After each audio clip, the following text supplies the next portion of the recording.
Part 1. Introduction. Make Time isn't just another productivity book. It's a rebellion against the modern cult of busyness and digital distraction. Written by Jake Knapp and John Zeratsky, former Google and YouTube designers, the book is based on years of experimenting with attention, time, and energy, not just theory, but lived, tested practice. Their central thesis is simple but powerful. You don't need more time, you need to make time for what matters. The modern world thrives on two forces Knapp and Zeratsky call the busy bandwagon and infinity pools. The busy bandwagon is the societal pressure to stay constantly occupied, always replying to emails, attending meetings, ticking off to-do lists. It praises busyness as a badge of honor. Infinity pools, on the other hand, are the bottomless distractions we carry in our pockets: social media feeds, breaking news, YouTube rabbit holes. Combined, they hijack our attention and leave us feeling drained, reactive, and disconnected from what really matters. To counteract this, Make Time introduces a 4-part framework: highlight, laser, energize, and reflect. Unlike rigid productivity systems that demand total overhaul, this one is flexible, forgiving, and human. The ideal is to build your days around a single, meaningful highlight, a task, activity, or experience that brings satisfaction, joy, or urgency. You then protect that highlight using laser tactics to block distractions and maintain focus. To sustain your energy and attention, you deploy Energize habits like sleep, nutrition, and movement. Finally, you reflect on what worked and what didn't, iterating your approach daily. What sets Make Time apart is its tone and structure. The authors aren't preaching or prescribing one-size-fits-all answers. Instead, they provide a toolkit of over 80 tactics and encourage experimentation. You try, observe, tweak, and repeat. If something doesn't work, you ditch it. The point isn't perfection, it's awareness and intentionality. Knapp and Zeratsky's credibility lies in their background. They designed habit-forming products at companies like Google and YouTube. They know exactly how technology is designed to manipulate attention. Their decision to walk away from Silicon Valley and design a more intentional lifestyle gives their advice real weight. Their anecdotes, personal routines, and the sheer simplicity of their system make it relatable and applicable, whether you are a CEO, freelancer, parent, or student. Another strength of the book is its humanity. It doesn't pretend you can eliminate distractions forever.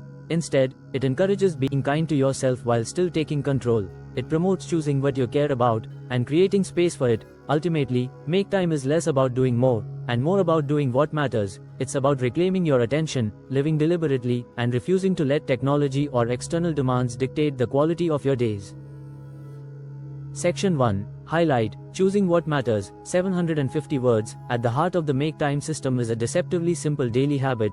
Pick one thing to focus on. The authors call this your highlight, the single most important or meaningful activity you want to accomplish today. This could be anything: writing a report, going for a hike, having dinner with family, finishing a design, or even cleaning your garage. The key is intentionality. You are choosing this highlight on purpose, instead of letting your calendar, inbox, or social feeds dictate your day. Why a highlight? Most people start their day reacting, answering emails, sitting in meetings, responding to demands. Before you know it, the day is over and nothing truly meaningful got done. Knapp and Zeratsky argue that choosing a highlight recenters your day around you. It's a countermeasure to being swept away by busy work or distractions. The highlight gives your day direction. Even if chaos happens, completing your highlight ensures the day wasn't a waste. 3 criteria for picking a highlight. Urgency. Something that must be done today. A deadline, a meeting, a task you've been procrastinating on. Satisfaction. A task or project that will leave you feeling accomplished once it's done. Joy. Something purely for pleasure or personal meaning. A hobby, calling a friend, reading, or going for a walk. Your highlight doesn't have to be your entire day. It's often something that takes 60 to 90 minutes. The rest of the day can be filled with whatever else is necessary, but the highlight becomes the anchor. It's about shaping your day around what matters most, not squeezing it in around the edges. Tactics for choosing a highlight. The authors provide a menu of strategies for picking and sticking with your highlight. These include: write it down. Just the act of writing your highlight helps solidify your intention. Sticky notes, journals, or digital reminders work well. Groundhog it. If something's still important from yesterday, repeat it. There's no shame in doing the same highlight 2 or 3 days in a row. Stack rank your life. List your top priorities in life and rank them. This helps clarify where your attention should be going when you're choosing your highlight. Batch the little stuff. Sometimes, your highlight can be a bundle of small tasks. Dedicating one focused session to knock out these life maintenance items can create momentum. The might-do list. Instead of a traditional to-do list, use a might-do list filled with possible highlights. Choose one per day, keeping the decision separate from execution.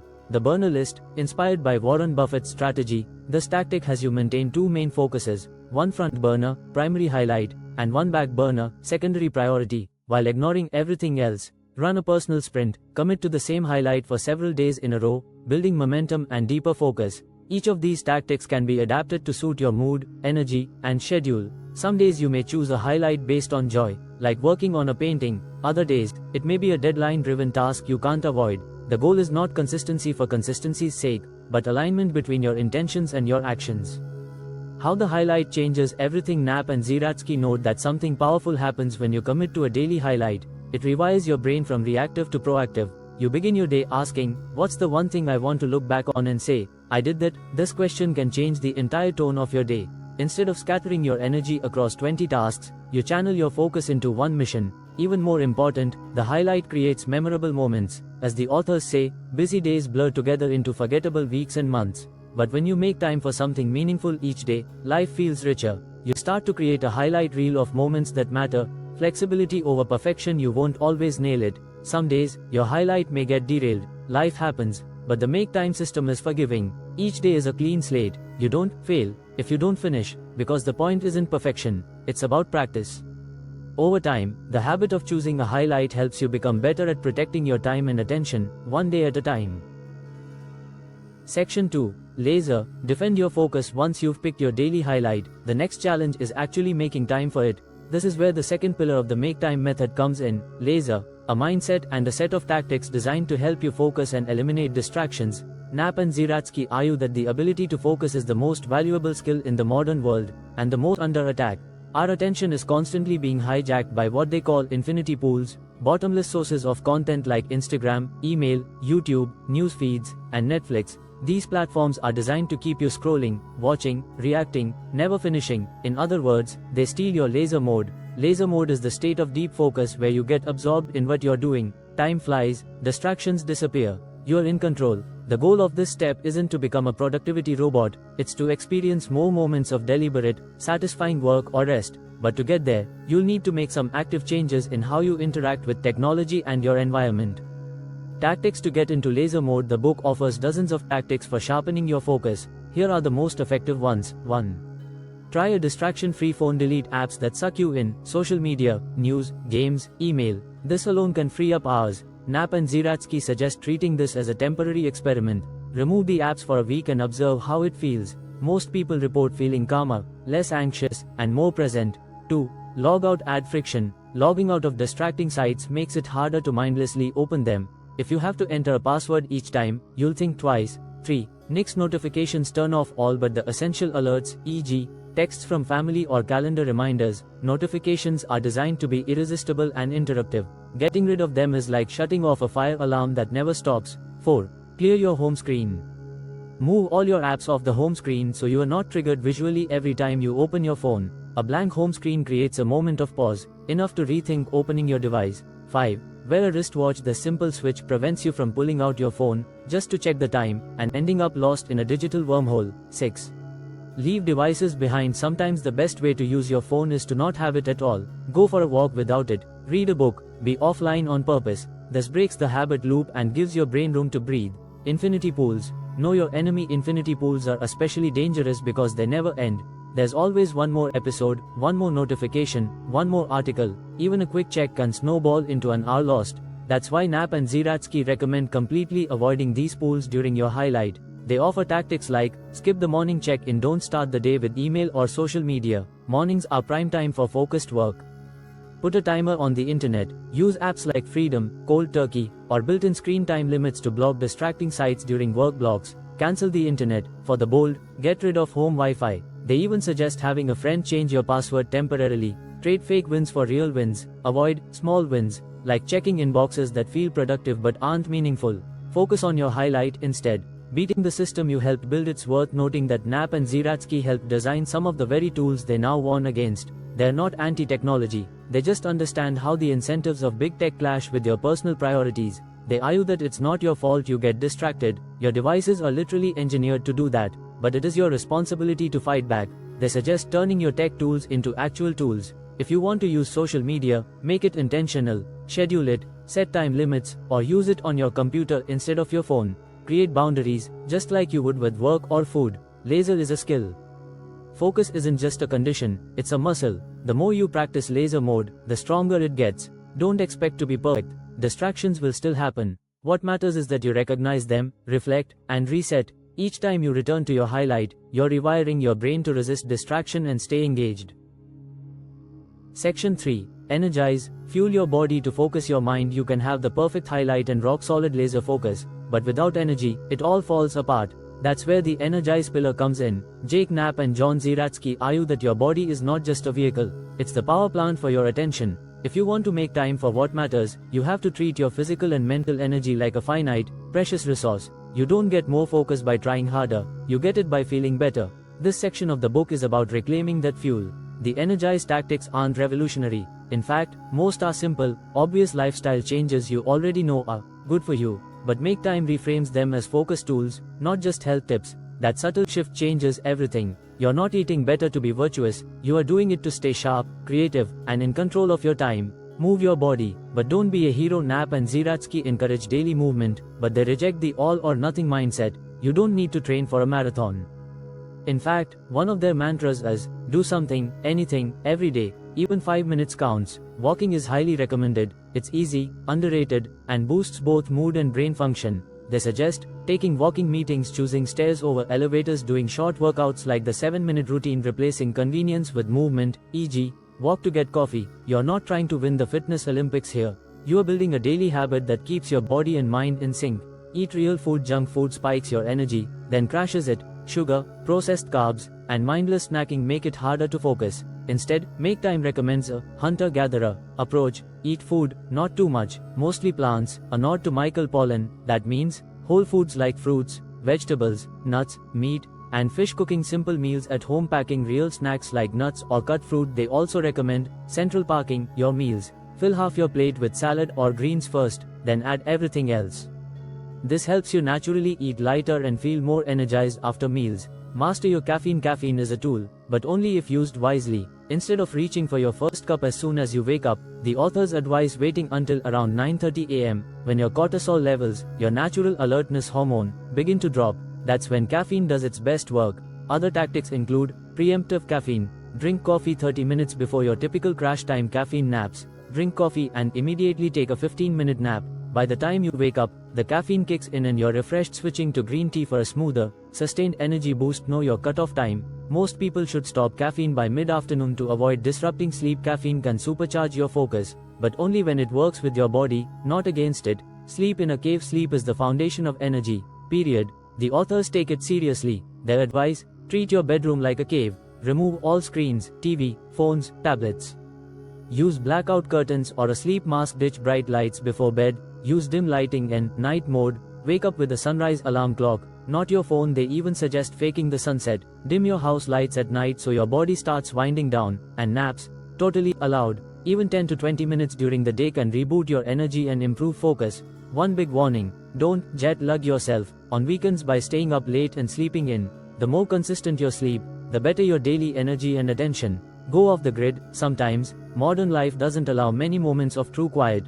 The authors advocate for real break, not scrolling breaks, but true pauses. Go outside without headphones. Meditate, even for 2 minutes. Sit on a bench and do nothing. Take a walk without a destination. These moments of stillness recharge mental energy in ways that screens can't. They also recommend occasional device-free days, time in nature, forest bathing, and spending time with friends and family to boost your emotional energy.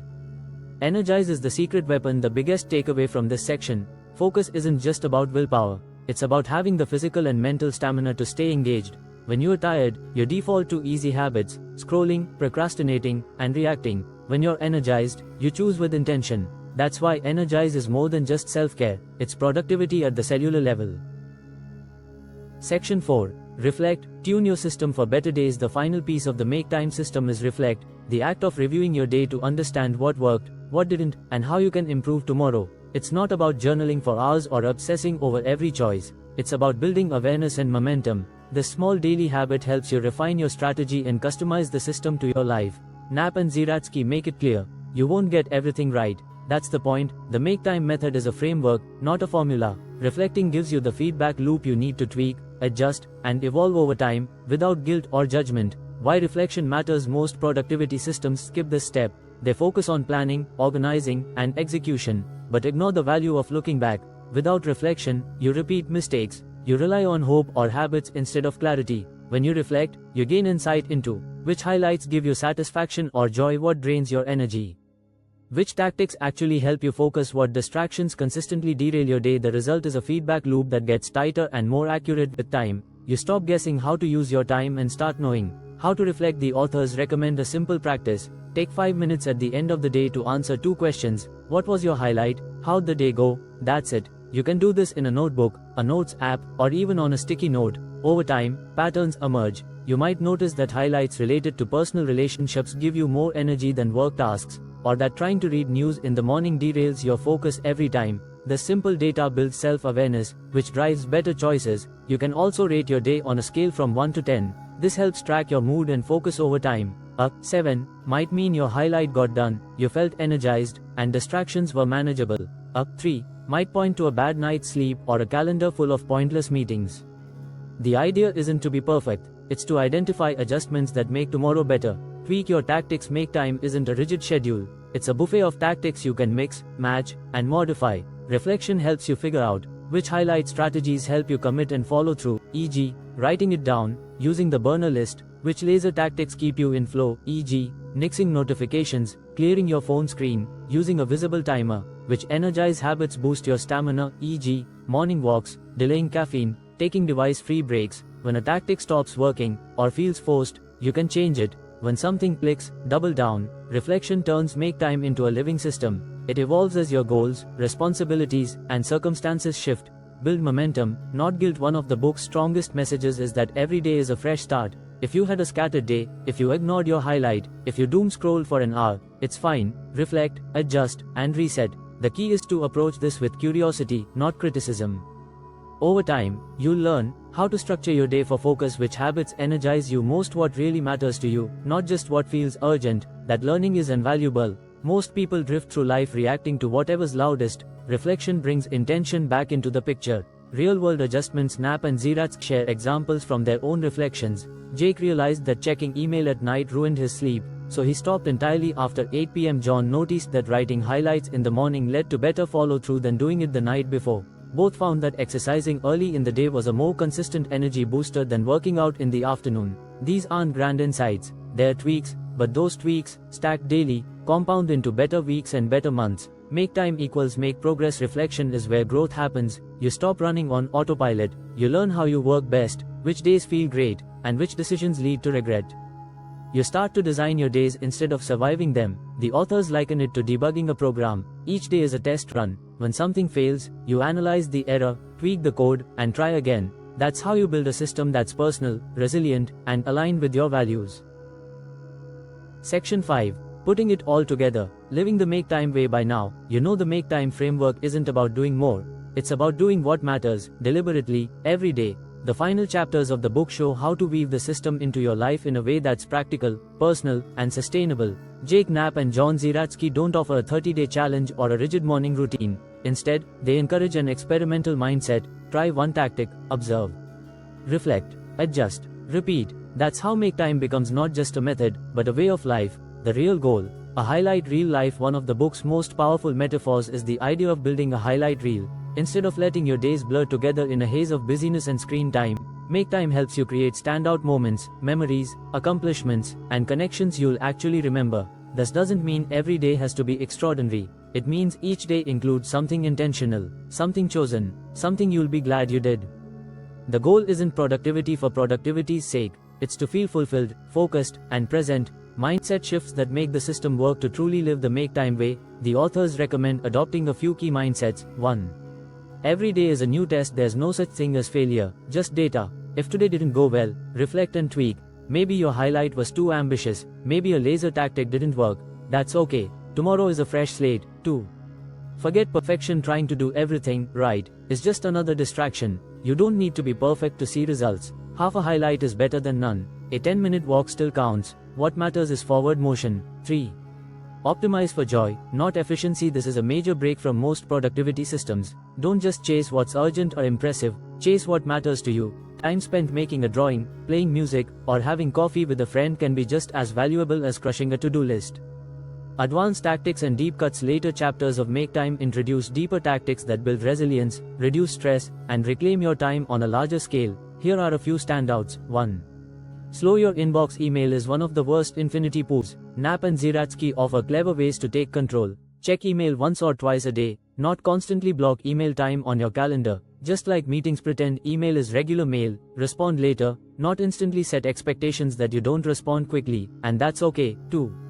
Make TV a sometimes treat. TV isn't evil, but mindless binging is time you don't get back.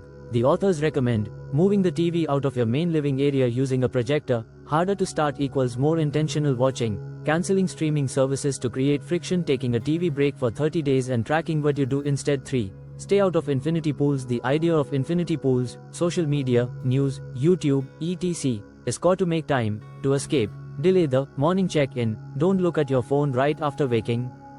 Block your biggest distractions with timers or browser extensions. Swap addictive apps for intentional tools, e.g., replace Instagram with a book or journaling app. Turn your phone into a dumb phone, or leave it in another room entirely. 4.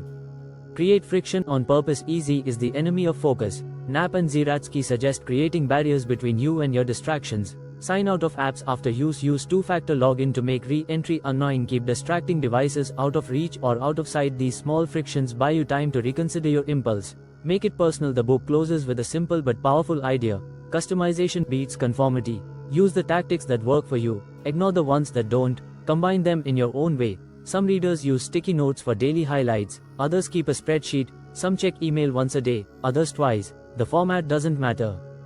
What matters is that you're in charge of your time, not your calendar, not your inbox, and definitely not your phone. This is why the authors resist telling you what to do. They trust that once you've tested the system, you'll find your own rhythm. You'll figure out what energizes you, what keeps you focused, and what kind of days feel good. Over time, your lifestyle becomes a reflection of your values, not your notifications. Small wins, big change. Make Time isn't a life overhaul. It's a series of small choices. Choosing a highlight, saying no to a meeting, turning off a notification, taking a walk, logging out, reflecting at the end of the day. Each one is simple, but together, they shift the arc of your life. They help you reclaim your time, your attention, and your presence.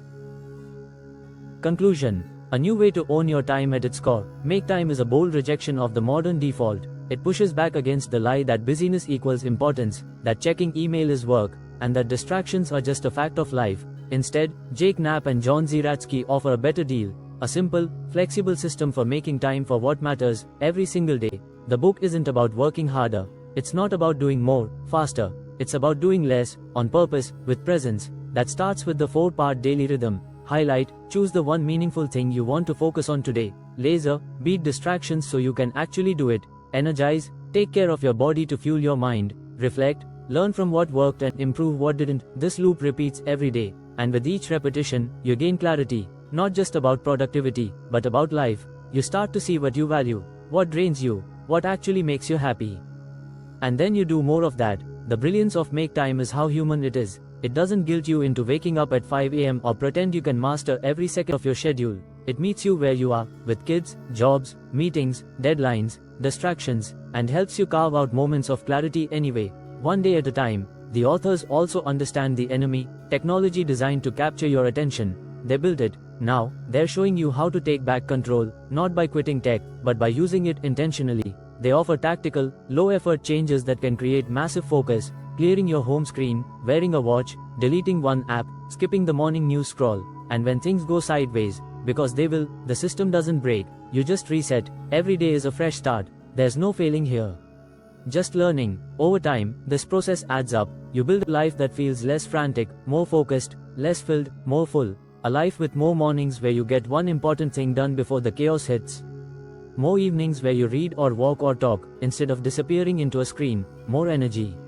More joy. You'll still have responsibilities, still use email, still fall into the occasional YouTube hole, but you'll notice it, and that's where the change begins. Awareness becomes intention, intention becomes action, action becomes habit, and those habits, they make a life. Make Time isn't a one-time fix, it's a mindset, a method, a permission slip to stop reacting and start choosing, every day, one highlight at a time.